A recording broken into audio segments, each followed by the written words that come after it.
New York lawmakers are on the verge of a deal to legalize adult recreational marijuana, a bud business boom eventually generating $3.5 billion a year in economic activity, according to estimates by Governor Andrew Cuomo's office. That may seem sky high, but take a look at more developed markets. Marijuana has been legal in Colorado since 2012.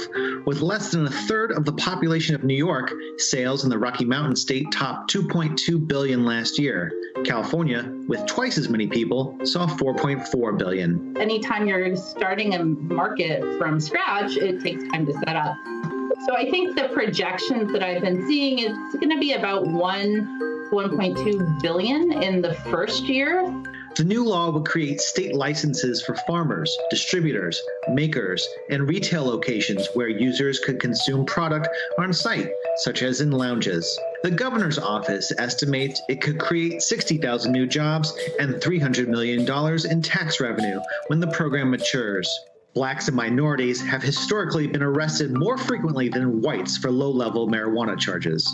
The new law calls for an automatic review of those with low-level marijuana-related convictions and expunging the charges from their records. That would go a step beyond previous similar efforts by the governor. In 2019, after Cuomo signed a law removing criminal penalties for minor possession, over 150,000 had their previous marijuana convictions sealed.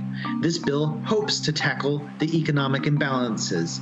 About 40% of the revenue would go to a new social equity fund for programs that help address those harmed by marijuana arrests, like job placement, housing, and legal barriers to reentry. While in the works for years, the push comes as Cuomo faces calls to resign after a series of sexual misconduct allegations and is seen as an olive branch to progressives, among the loudest calling for him to go.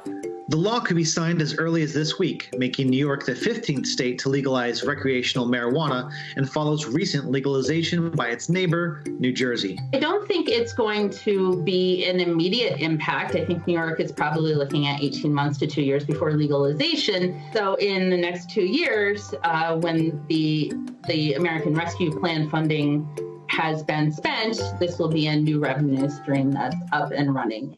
While some conservatives support the measure around medical aid, personal choice, and freeing up law enforcement resources, others highlight driver safety, health, and gateway drug concerns as ongoing sticking points.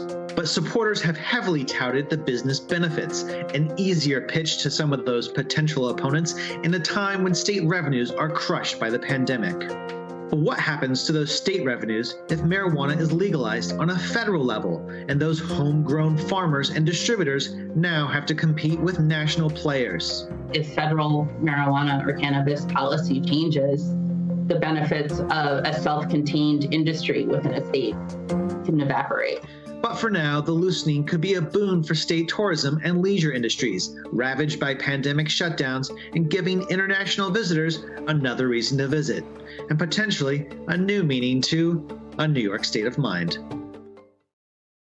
Hey, NBC News viewers, thanks for checking out our YouTube channel. Subscribe by clicking on that button down here and click on any of the videos over here to watch the latest interviews, show highlights, and digital exclusives.